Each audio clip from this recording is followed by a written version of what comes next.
Welcome to this video, guys. In this video we're going to see how we're going to create all the folders for different microservices. We have a total 1 2 3 4 5 6 microservices. For each microservices we have created a separate folder. Okay, so I have given in step 5.md file how we're going to create these folders. You can create manually, there is no problem in it. So but if you create using these commands, it will be quick.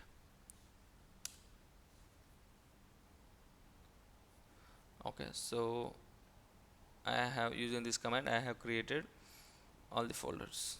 Okay, maybe one or two is missed.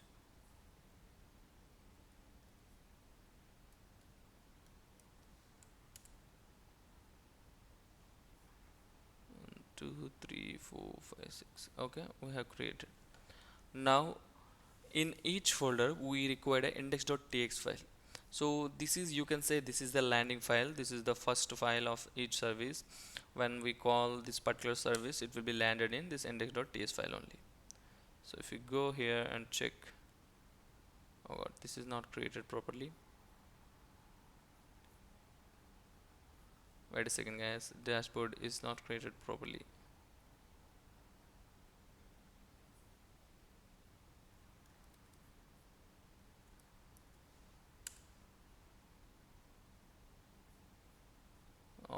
Okay,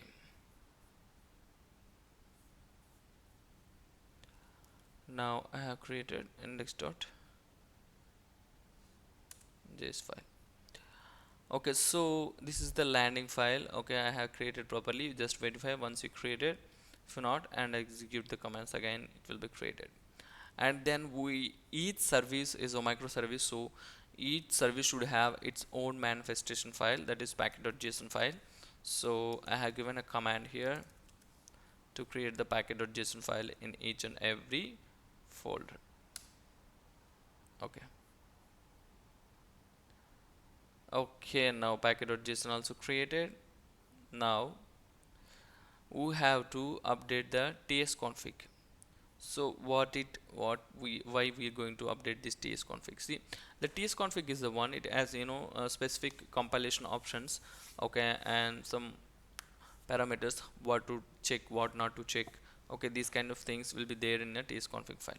We will go some of the options, what is there, why we are using those. Okay, in step 6.md file I have written those things. Okay, you will get it, no problem. So let's explore the options in ts-config file. If you see the target ES 2020, why we will do this one? So we're using AWS Lambda and Node.js environment. So the modern JavaScript have to be compatible with AWS Lambda and Node.js. For this reason, we will give ES 2020. And in lib also we will give ES 2020. Why? Because we have a modern JavaScript, we have features like promises, async web. These all things we're going to use. To use those things, we have to give this one. Second one, module common JS. Okay, it is required by SDK and Node.js Lambda. Actually, Lambda doesn't have natively support ES modules without the workaround. So that's why we'll use module common JS so that we can directly use. Next, strict type safety. This is most important thing. Okay, you can say strict strict is equal to true, means it will enable all the types checking options, and no implicity any. So let's suppose say some people will write any so many times, okay, in TypeScript, but it is not recommended, because let's suppose if you write any, means it will allow whatever the value you have given for that particular variable or function. But if you give that, then what is the use of using TypeScript, right? So we should not give any. Okay, but in some cases, let's suppose say you're calling the third-party APIs, you don't know what would be the structure, this kind of scenarios, so we will use any, but we have to limit it. Okay, strict null checks. Okay, we have to check this null checks and undefined, otherwise what will happen, it will work in your local, maybe let's suppose say in production you are calling a different API, then you will get a response as a null, and if you not handle properly, then app will crash. So strict null checks are required, and no unused locals and no unused parameters. It is like, let's suppose you are defining a variable which is not using, or defining a function which is not using, so unused things should not be there. What are the things we're using, we have to define those and we have to use those. Okay, don't use unused variables. Okay, and then build thing. Okay, out directory is list, whatever the compilation you will do, it will go there. Likewise, you have options here. And code quality and consistency, this one if you see, force consistent casing in file names. Okay, so what it will do, let's suppose I'm using the OS, okay, Mac OS, you're using the Windows.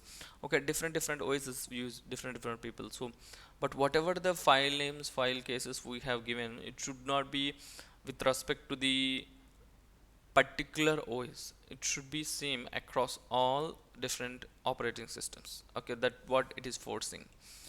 And exclude non-production code. Let's suppose say node modules, SDK, or dist and test files, these things are not required in a production, so we have to exclude those things.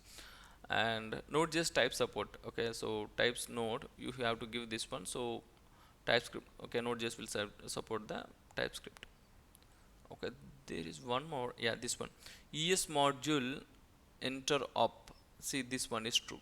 What it will do, instead of require, you can use directly like this, import express from express, like this. Okay, it is a natural importing of common JS module, so you have to make it true. Yeah, remaining things if you want you can explore. Okay, anyway, now we're going to replace this tsconfig file. So you have to replace this thing directly in root config. You don't need to do for every service. I mean, want to say rules are same for all the services. Rule is rule for all, like that. Okay, where is this test config? Yeah.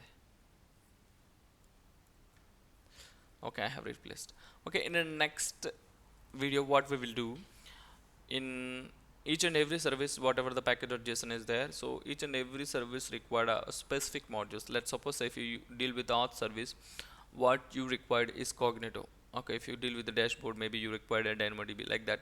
So each service required its own packages, own modules, kind of thing. So we will make the package JSON properly and then we will install those things. Thank you for listening.